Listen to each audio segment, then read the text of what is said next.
नमस्कार दोस्तों, आप सभी का मेरे चैनल पर एक बार फिर से स्वागत है।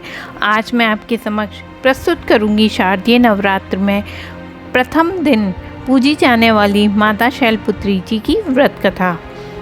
शारदीय नवरात्रि के पावन अवसर पर माँ दुर्गा के पहले स्वरूप माता शैलपुत्री जी की पूजा की जाती है। मान्यता है कि नवरात्रि के प्रथम दिन घट स्थापना करने के बाद माता शैलपुत्री की विधि विधान से पूजा करनी चाहिए।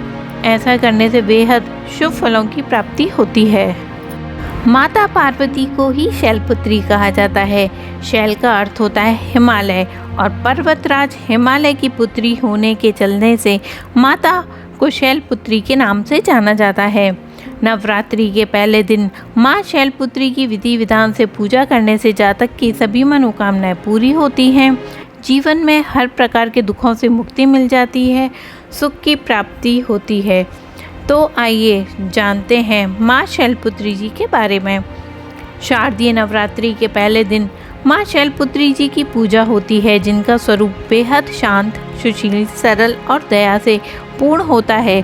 माता के दाएं हाथ में त्रिशूल, बाएं हाथ में कमल का पुष्प शोभामान है। ये माता रानी के अद्भुत और शक्ति से भरे स्वरूप का प्रतीक होता है। शैलपुत्री माता की सवारी वृषभ होने के कारण उन्हें वृषभारूढ़ा भी कहा जाता है। उनका तपस्वी रूप बहुत ही प्रेरणादायक नजर आता है।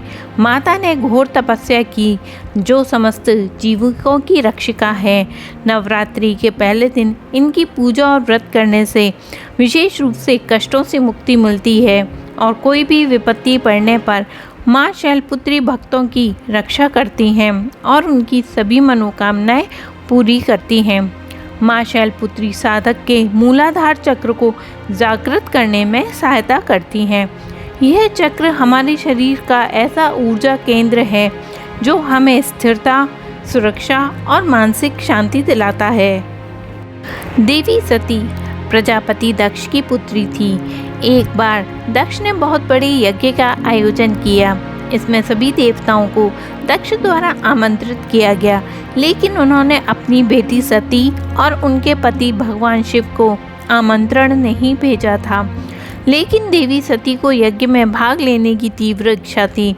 इस पर भगवान शिव ने उन्हें समझाया था कि शायद उन्हें जानबूझकर इस यज्ञ में नहीं बुलाया गया है। भगवान शिव ने सती को यह बात समझाने का अनेकों बार प्रयास किया, लेकिन देवी सती अपनी जिद पर अड़ी रहीं। ऐसे में भगवान शिव ने उन्हें आखिरकार यज्ञ में जाने की अनुमति दे दी। जब देवी सती अपने पिता के घर पहुंची तो उन्होंने सती के साथ बहुत ही बुरा व्यवहार किया। सती की माता को छोड़कर किसी ने भी उनसे सम्मानपूर्वक बातचीत नहीं की। उनका मजाक उड़ाया गया। यह अपमान सती के लिए असहनीय हो गया था।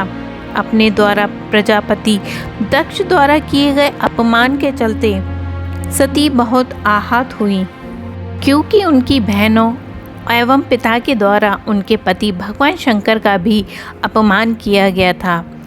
और जब यह भगवान शंकर को बात पता चली तो वह बहुत क्रोधित हुए। दक्ष ने भोलेनाथ का अपमान किया, जो कि सती को बिल्कुल पसंद नहीं आया। अतः उस समय देवी सती ने खुद को अग्नि में स्वाहा कर लिया। भोलेनाथ क्रोधित होकर दक्ष के यज्ञ को नष्ट कर देते हैं। इसके बाद सती ने अगले जन्म में शैलपुत्री का जन्म लिया, जो हिमालय की पुत्री बनी। मान्यता है कि शैलराज हिमालय की पुत्री के रूप में ही सती का अगला जन्म हुआ था, इसलिए उन्हें शैलपुत्री भी कहा जाता है, जिनका विवाह भगवान शिव से हुआ और वह द्वारा उनकी पत्नी बन गई। धार्मिक मान्यताओं के अनुसार माँ दुर्गा के शैलपुत्री स्वरूप की पूजा अर्चना करने से जातक की सभी इच्छाएं पूरी होती हैं और वहीं कन्याओं को मनचाहा वर प्राप्त होता है। और इस तरह से माँ शैलपुत्री की प्रथम दिन की व्रत कथा यहाँ पर समाप्त होती है। आप सभी का दिन मंगलमय और शुभ हो। माँ दुर्गा की कृपा आप पर बनी रहे।